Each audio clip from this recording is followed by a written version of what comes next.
So for today, we will learn about one electrical device called the capacitor.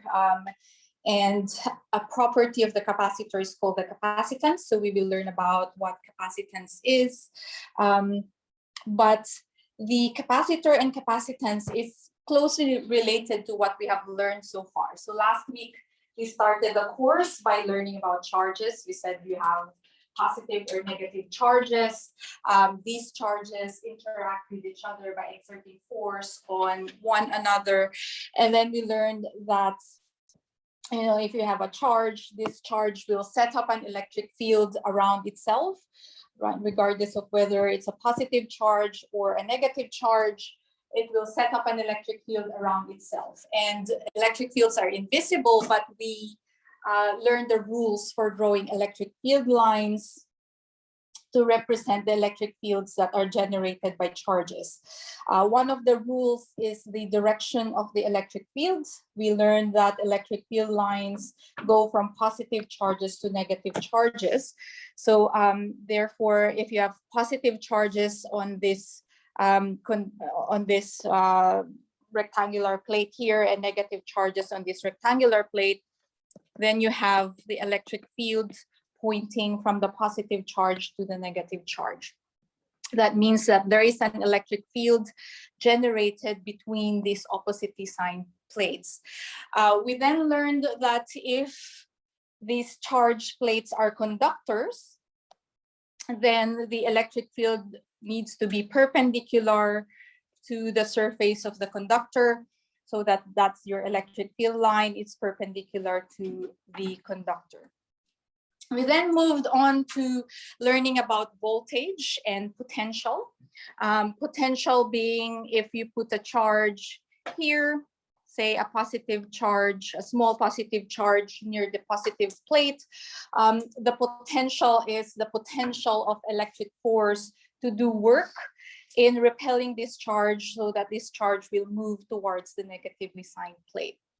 And we learned that for electric fields and electric field lines, aside from the electric field lines originating from positive charges and terminating at negative charges, electric field lines also originate from a high potential point to a low potential point. So we therefore know that this positively charged plate is at a high potential point, and this negatively charged plate is at a low potential point. And if you have a difference in potential between 2 points, right, difference in potential delta V, then we say that there is voltage across those 2 points. So in this configuration of a conductor that's oppositely signed, charged with opposite signs, positively charged and negatively charged, you have an electric field in the region between this positive and negatively signed conducting plates. And therefore, you also have 2 points that are at different potentials, a high potential point and a low potential point. Therefore, there is voltage across these 2 plates. All right, so that's what we learned last week, summarized in this configuration. The reason why we've been seeing this configuration of parallel plates quite often already is that essentially is the makeup for a capacitor. Okay? And a capacitor, it's an electrical device that stores charge.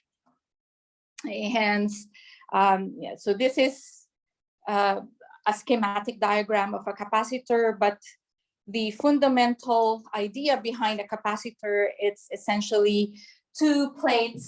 Okay? You can just take 2 conducting plates that are parallel to each other, and if these 2 plates carry opposite charges, say this plate has positive charges and the other plate has negative charges, then you've essentially made a capacitor. Okay. And the space between the 2 conducting plates can be filled with a material which we call a dielectric or an insulating layer. If it's not filled with any material and it's just air between the gaps, air is also a dielectric, is also an insulator. So that's fine as well. Later on, we will see what's the effect of putting a dielectric layer or a material between the two plates. But first, let's talk about the capacitor itself. Okay, so it's a device that stores charge, positive charges on one plate, negative charges on another plate. The question is, how does it store charge?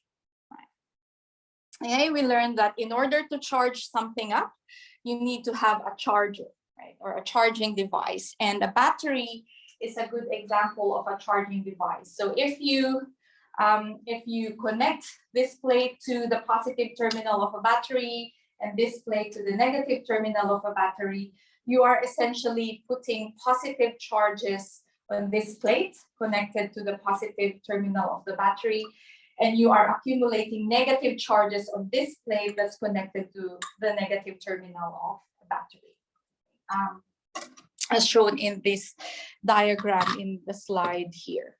Okay, so hence, you then have negative charges on one plate and positive charges on the other plate.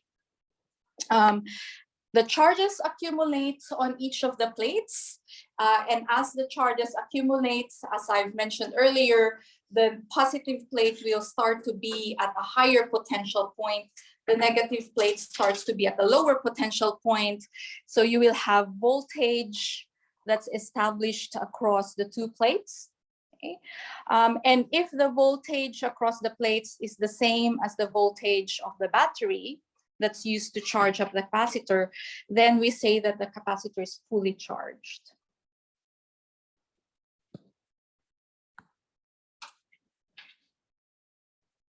Right, so the capacitor can only accumulate as much charge as what the voltage across the battery can provide. Okay, and just a quick note as we move forward and talk about the capacitor and how it stores charge. We said that voltage is the potential difference, or delta V. Delta, of course, refers to the difference in the potential, because the positive plate is at a high potential point and the negative plate is at a low potential point. So voltage is the difference in potential across these two plates. But just moving forward, because writing delta can make our equations not look so nice. So moving forward, I'll just use V to signify voltage. So when you see V, we're referring to voltage, but just keep in mind that voltage means there's a difference in potential across 2 points. Right, so as I said, the charging process becomes complete if the voltage across the capacitor plates is equal to the battery voltage.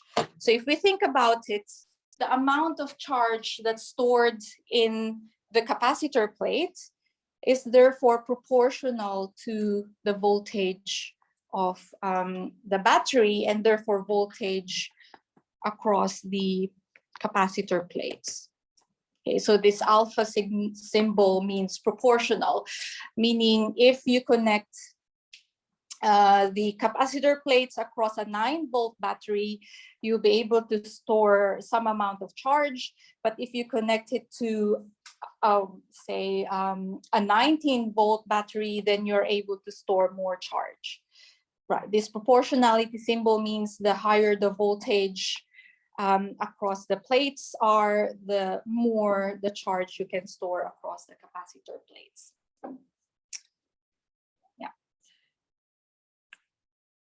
Right, does that make sense?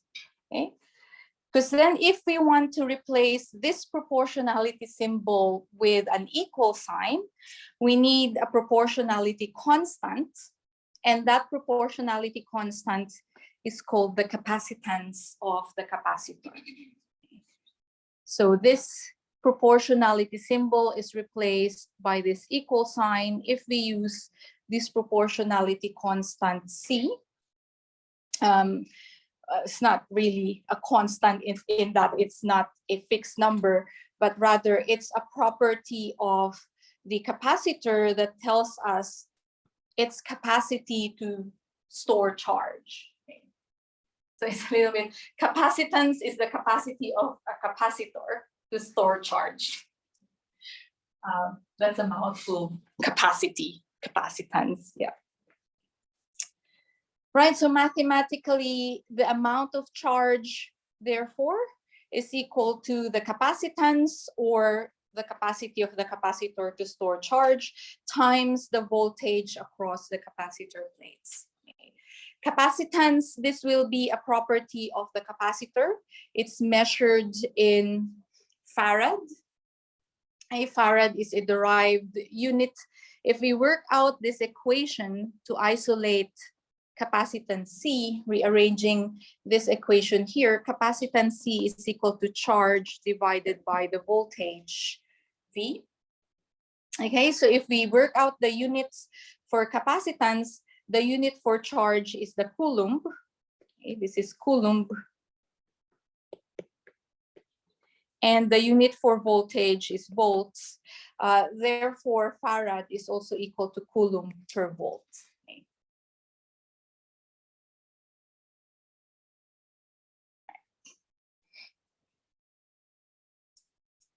And the capacitance, it's a property of the capacitor. It tells us how much charge a capacitor can store, right? Capacitance tells us how much charge a capacitor can store, and therefore it just makes sense that the capacitance depends on the dimensions of the capacitor. It's given by this equation here. Let's dissect this equation and you'll see that that equation makes sense.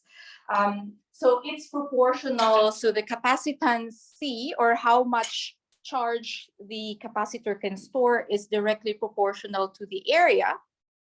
Area, we mean the area of the capacitor plate. So for example, this is a circular capacitor plate, so the area of that will be pi r squared. And you just have to consider the area of one capacitor plate. If you have a capacitor, then you know that you have two plates that are parallel with each other. But if you're calculating the capacitance of that capacitor, just consider the area of one plate, because we're trying to figure out how much charge is stored on one plate of the capacitor. Okay. So that should be measured in meters squared. Of course, if your capacitor consists of rectangular plates, then you use the area of a rectangle length times width. Okay, so that area depends on the configuration, the shape of the capacitor plate. It also depends on the separation distance between the plates. Okay, that's D. Right, it's inversely proportional to the separation distance between the plates, and it's directly proportional. Well, epsilon naught, this is just a constant number, which we encountered last week. Yeah, it's just this number, so that's a constant. But you can see here that the last thing the capacitance is related to is this property kappa. So this Greek symbol kappa, okay, fancy little k, okay, called kappa, or the dielectric constant of the material between the plates. So kappa is dielectric constant, or the relative permittivity of the material between the plates. So if there's nothing between the plates, then kappa, or dielectric constant, is equal to 1. It's 1 for air. If you put a material, say a cardboard, the cardboard will change the dielectric. Every material will have their own dielectric constant value.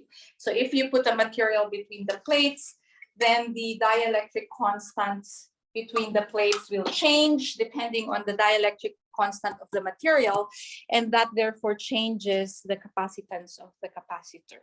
Okay.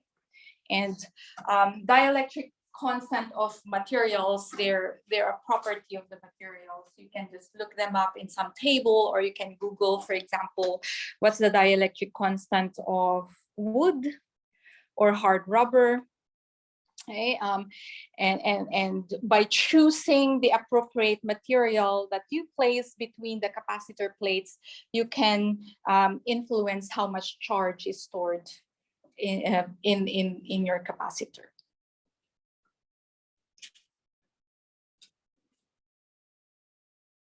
All right, let's look at an example.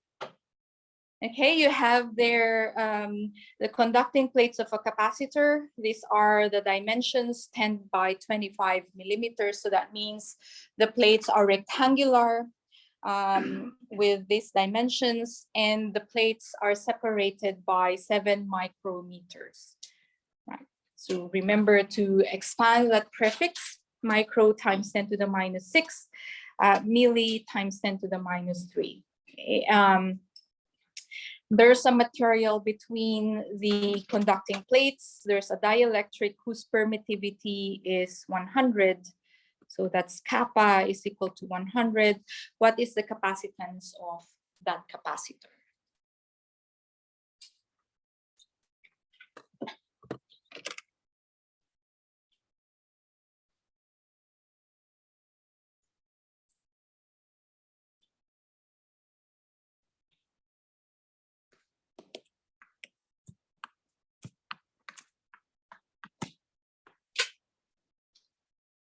And just for reference, I've written down the equation for capacitance up here.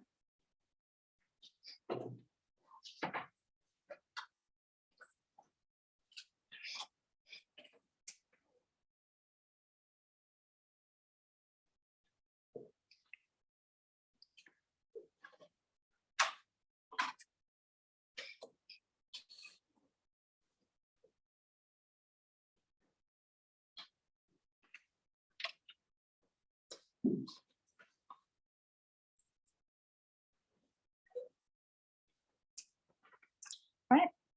We actually have everything we need to solve this equation for the capacitance. The kappa dielectric constant is given to be 100. It's some material. We were not specified what the material is, but it's some material who has a dielectric constant or relative permittivity of 100 times epsilon naught. It's epsilon naught is just a constant number. Don't forget there's a times 10 to the minus 12. And that gives you epsilon naught times the area. This will be the area of one capacitor plate. So it's 10 by 25 millimeters. So that's 10 millimeters, again, millimeters times 10 to the minus 3. So don't forget to expand that prefix. 10 millimeters times 25 millimeters will give you the area of that rectangular plate. Again, we just need to consider one plate and not multiply that with 2. Right? It's just the area of a single plate. Divided by the distance, the separation distance between the two plates. The two plates are 7 micrometers apart. So don't forget that times 10 to the minus 6 prefix there for micro. And you should have 3.16 times 10 to the minus 8 farad or 31.6 nanofarads. Right. So a quick check if whether you're getting the correct answer for capacitance, because you have this epsilon naught that is times 10 to the minus 12. It's very common to have a capacitance in the order of nanofarad times 10 to the minus 9 or picofarad times 10 to the minus 12. And if you're getting very big capacitances like in the order of farads or millifarads, then that means you have to recheck your calculation, right? Yeah, of course, when we give you numbers, they have to be realistic, and you cannot buy well unless you probably in a high voltage electricity grid. You can never buy a capacitor that's in the farads range. So it's either nanofarads, picofarads. All right, so here we considered a dielectric whose dielectric constant is 100. Now, if we have, let's look at this example to see which emphasizes the effects of using different dielectrics. So here you have the capacitor. You're already given the area straight away of the plate and the separation between the two plates. But here we want to compare what happens to the capacitance if there's nothing between the plates, so that the dielectric constant is 1 for air. And if a polystyrene is placed between the plates, dielectric constant of polystyrene is 2.6. So how will the capacitance of the capacitor change? It's simple. Just do the same calculation as before, right? Capacitance equals kappa epsilon naught A over D. You do that for air. You have epsilon naught times the area 0.1 meter squared, which is already given, divided by the distance. But this time the dielectric constant kappa is equal to 1. So you will get some capacitance value, 17 picofarads, 17.7 picofarads. Okay. If you do that for polystyrene, it's exactly the same calculation. The only difference is that the dielectric constant kappa changes. So instead of 1 for a dielectric constant, you use dielectric constant for polystyrene. Everything else remains the same. Epsilon naught A and D, they're all the same. But notice how the capacitance is now bigger if you have a bigger dielectric constant. And in fact, if you do this exercise for every dielectric constant, comparing that with air, you will see this relationship that the capacitance when you have a dielectric, so this is capacitance with a dielectric, is equal to the dielectric constant times the capacitance without a dielectric.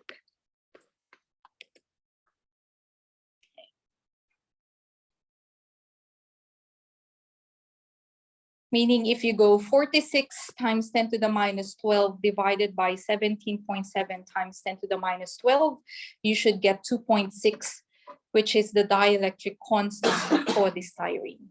So adding a dielectric with a dielectric constant kappa increases the capacitance of the capacitor that has nothing between its plates by a factor of the dielectric constant kappa. Good. All right. Okay, so this relationship is quite useful. So then you don't have to keep repeating this calculation for the capacitance. If you just change the dielectric constant, then you have this straightforward relationship for changing the dielectric constant.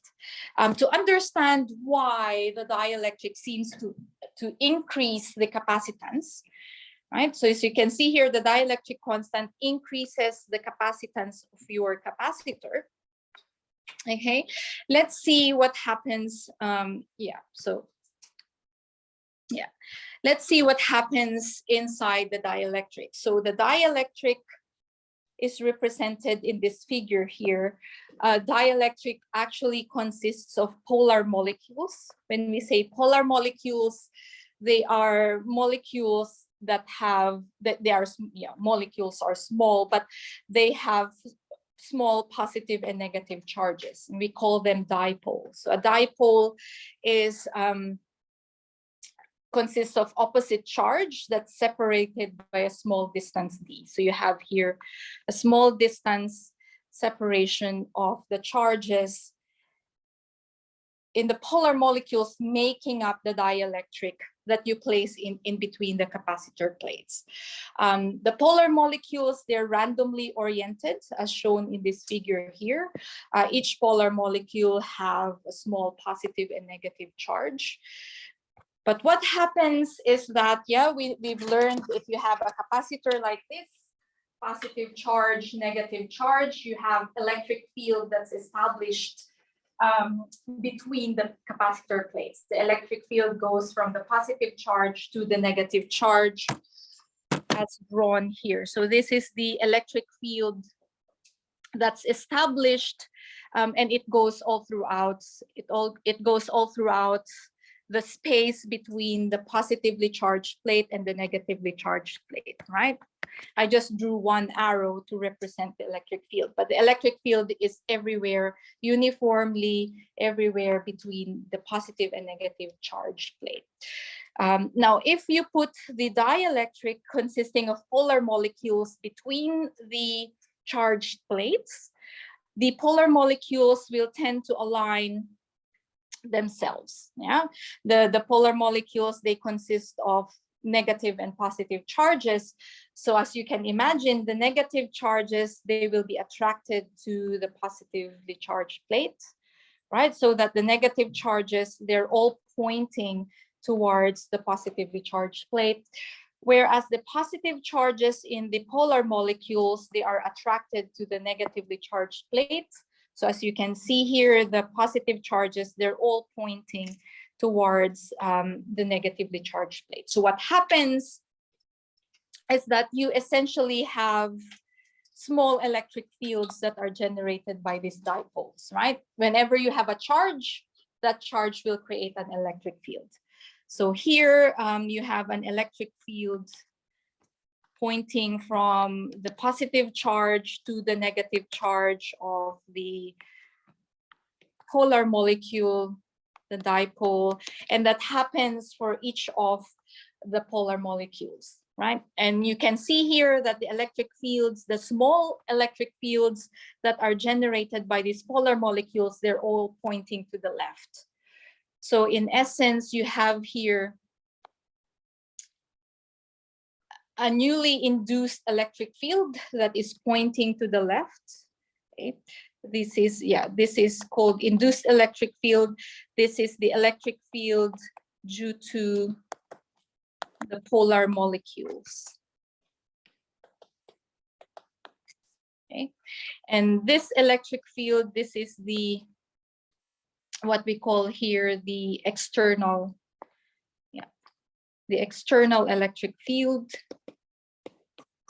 An external electric field due to the positive and negative charges of the plates. Right, so you have two kinds of electric fields that are created in the capacitor, between the capacitor plates. You have the external electric field that's pointing from the positive plate to the negatively charged plate. Then you have the induced electric field that is created by the aligning of the polar molecules, and the induced electric field is pointing opposite the external electric field, right? They're pointing in opposite directions there. And the overall effect of the induced electric field is to weaken the external electric field due to the charged plates. Okay? And in essence, if the electric field is weaker, then that means the voltage across the plates will also be smaller, right? We saw this relationship from the last lecture last week, where the voltage across the plates is equal to the electric field times the separation distance between the plates. And if the electric field between the plates decreases because of the induced electric field from the polar molecules, that means that the voltage across the plates also decreases, and we define capacitance to be inversely proportional to the voltage. Hence, if the voltage decreases, the capacitance of the capacitor should increase.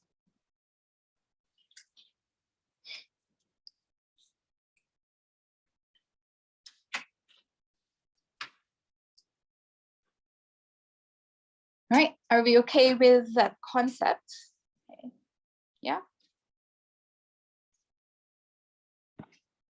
Right, so the presence of the electric field in the capacitor allows it to store energy, and the energy stored in the capacitor depends on how much charge is stored, and therefore it depends on the capacitance of the capacitor. So this is an equal sign. It also depends on the voltage across the capacitor plates, because yeah, they're all related, because the voltage across the capacitor plates depends on how much charge is stored, and therefore depends on the capacitance. So energy stored is equal to 1/2 CV squared. And the defibrillator is an example which contains a capacitor. And so if you hear, if you're watching one of those medical drama TV series where they say charge to 250, what they mean is they wanted to charge the capacitor to a voltage of 250, and therefore they store some energy in the capacitor, in the defibrillator. And then when they say clear, and they put that on the chest of the patient or the person, then the energy is then released, and the energy released is used to shock the heart to cause the fibrillation of the heart muscles. Right. Cool. Right. So the energy stored is equal to 1/2 CV squared. So let's bring everything that we've learned so far about the capacitor by looking at this example.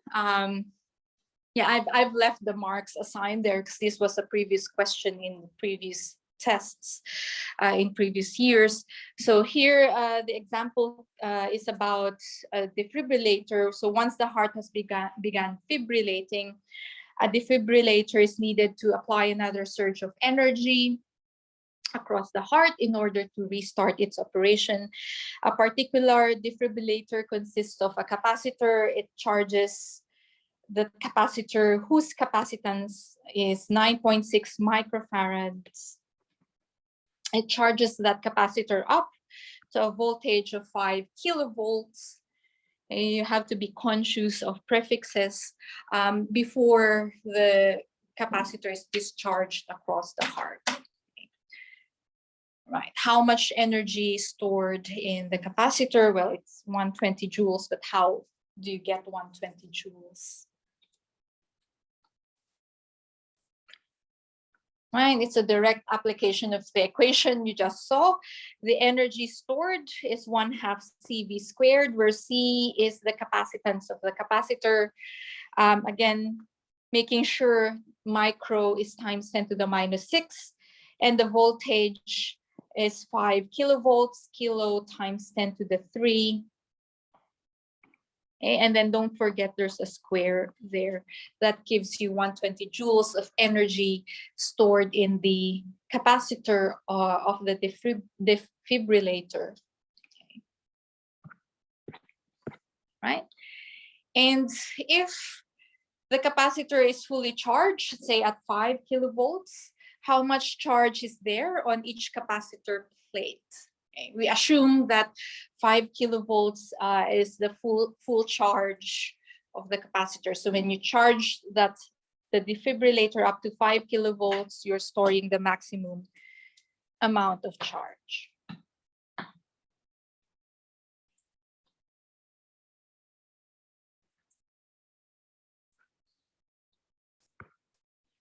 Right, so the charge stored is proportional to the voltage across the capacitor plates, or the voltage for which you charge up your capacitor, and it's directly proportional to the capacitance, which is your proportionality constant. Right. Capacitance is given, the voltage is also given. So 0.48 coulombs of charge. Of course, you have plus 0.48 coulombs on one plate and negative 0.048 coulombs of charge on the other plate, right? Each plate will carry oppositely signed charge. Okay. Sketch the electric field across the capacitor plates to explain how it changes with the presence of a dielectric.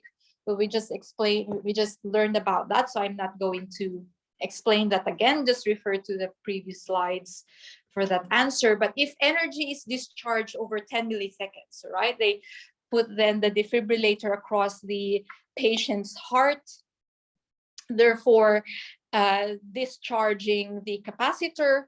If the energy is discharged over 10 milliseconds, right? Pay attention to that prefix milli, 10 to the minus 3. What is the power output of the defibrillator?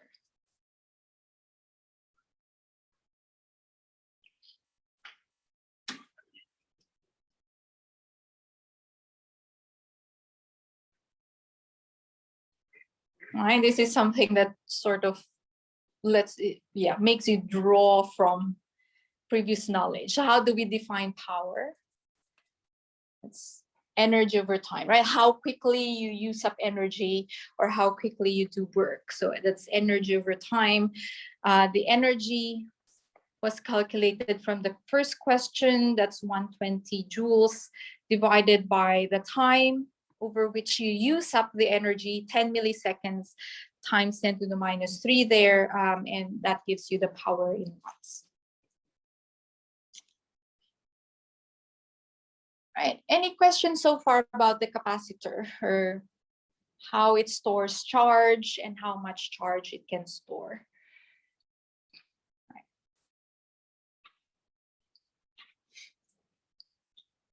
Good, because then we will now look at capacitors in circuits. So these are just some examples of common capacitors in the market. You have ceramic capacitors. Notice how, all of their values are small picofarads. You have a plastic film capacitor. Again, you have in the order of microfarads. They're all really small farad numbers. Electrolytic capacitors, they're quite unique because you still, in all of these capacitors, the whole concept is still two conducting plates that are parallel with each other. For this electrolytic capacitor, they're quite flexible conducting plates, and they're rolled so that they form this cylinder here. Still, one plate stores positive charge and the other plate stores negative charge. So you have these two parallel plates with opposite charges that are stored. So when we draw capacitors in a circuit, we use this symbol, right, which then shows us the two parallel plates. If you connect the capacitor to a battery, you charge up the capacitor.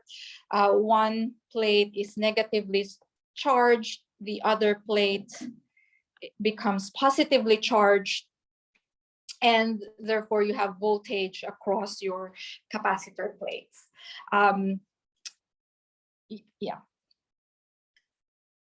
and of course, when you use capacitors in circuits, you want to store a certain amount of charge.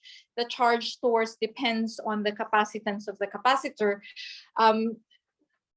Manufacturers don't make capacitors in all numbers, like they don't make 1 microfarad, 2 microfarad, and so on, such that they don't make infinite numbers of capacitors. They only make certain values of capacitors. So if you want a specific value of capacitor, sometimes you need to combine capacitors, 2 or 3 or more capacitors in a circuit. So now let's learn what happens when we combine capacitors in a circuit. Say, for example, here you have two capacitors that are in series with each other. Okay, when we say they are in series, they are connected one after the other. This is a series connection. If you have two capacitors that are connected in series, you can get the total or equivalent capacitance of that capacitor and sort of replace these two capacitors with a single capacitor whose capacitance is called the total capacitance. And if they are in series, you calculate the total capacitance by adding the reciprocal of the capacitances. Right, so that's one way of connecting capacitors. The other way is to connect the capacitors in parallel. So notice how this is different. Yeah, these two capacitors, they're parallel to each other. Okay? They have a common junction where the wires can divide. And if you have capacitors connected in parallel, you can again reduce these parallel capacitors to a single capacitor whose capacitance is the total capacitance. And if they are in parallel, you simply add the individual capacitances.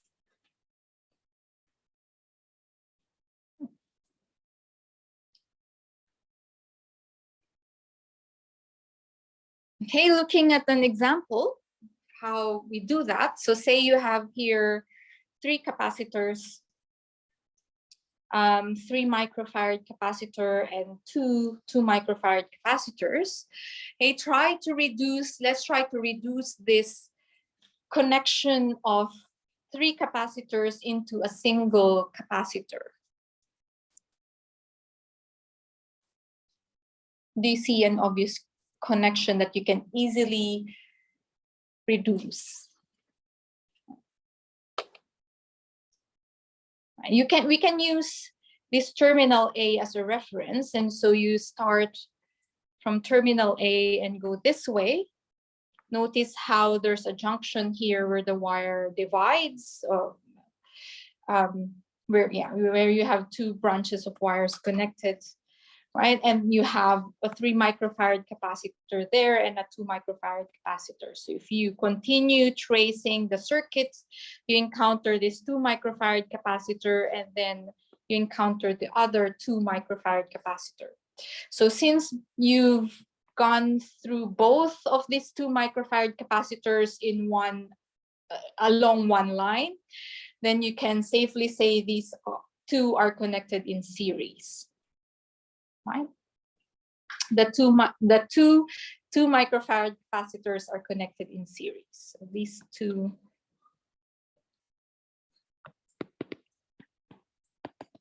Right. Yeah. Capacitors that are connected in series, you can then get their total or equivalent capacitance 2 microfarad plus 1/2 microfarad. Right? If they are in series, then you add the reciprocal or the inverse of the capacitances.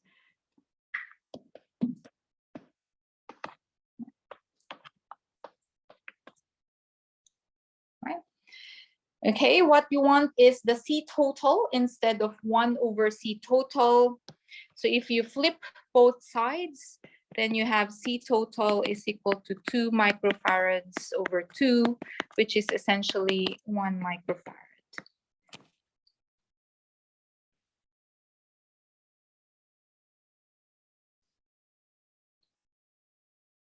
Good.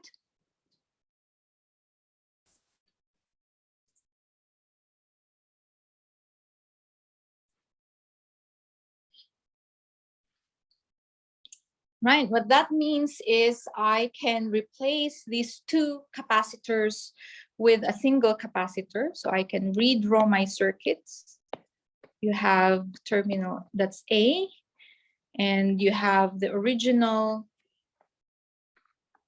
So that's A and B. This is the original 3 microfarad capacitor. You didn't do anything with the 3 microfarad capacitor. What you did was to reduce these two microfarad capacitors into a single capacitor, right? So instead of a 2 microfarad capacitor there, you can replace that with the 1 microfarad capacitor, right? Which you've calculated there. Good, all right. Okay, if you trace again the circuit starting from A, notice how here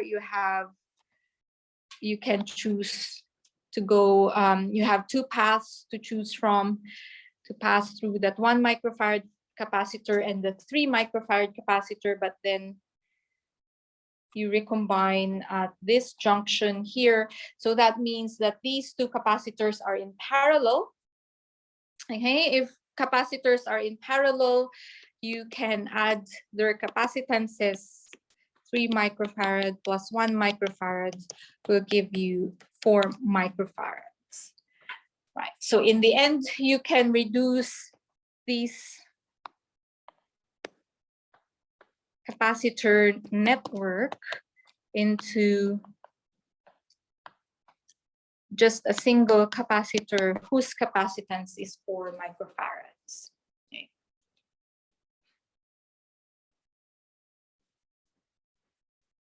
Good. All right, so try this exercise. Okay. You have here 5 capacitors. They're connected this way between, you can assign this as point A and point B, or which we call terminal A and terminal B in circuit talk. Yeah, and try to reduce these 5 capacitors into a single capacitor. The answer will be 6.7 microfarads. So each capacitor is in microfarads.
If it helps you visualize the circuit, you can redraw it every time you simplify a part of it.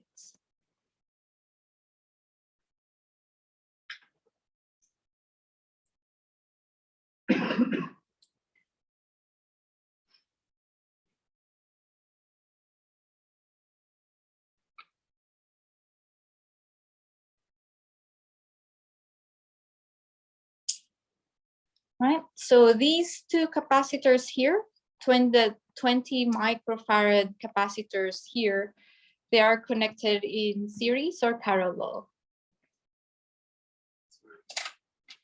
Series, yeah.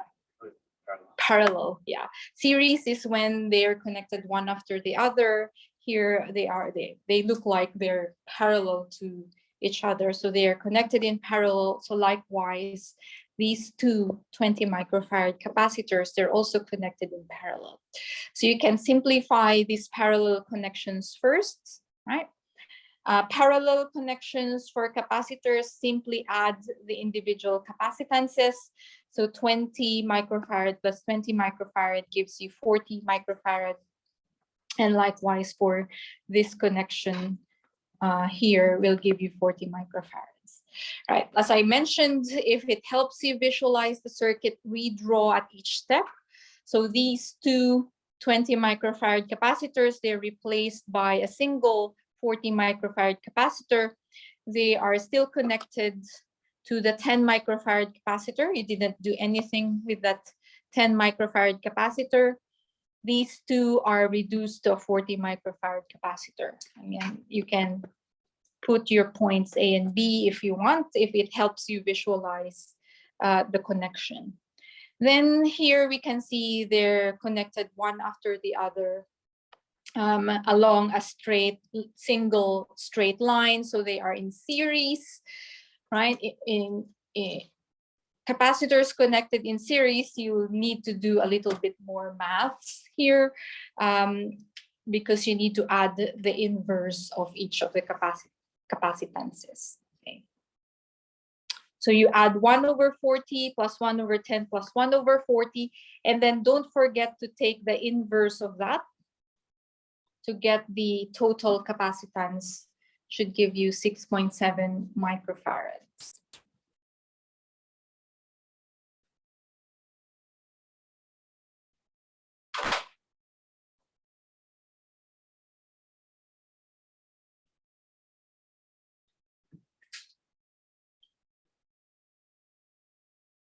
Good. Any question about this example, reducing capacitors, capacitor connections to a single capacitor, or also the concept of capacitors and capacitance? Good. All right. No questions. Then that ends our lecture on capacitors and capacitance. And tomorrow we will now learn about currents, because when we have a knowledge of currents, that then allows us to do more with circuits. So have a good day, everyone, and I'll see you in the lecture tomorrow. Yeah.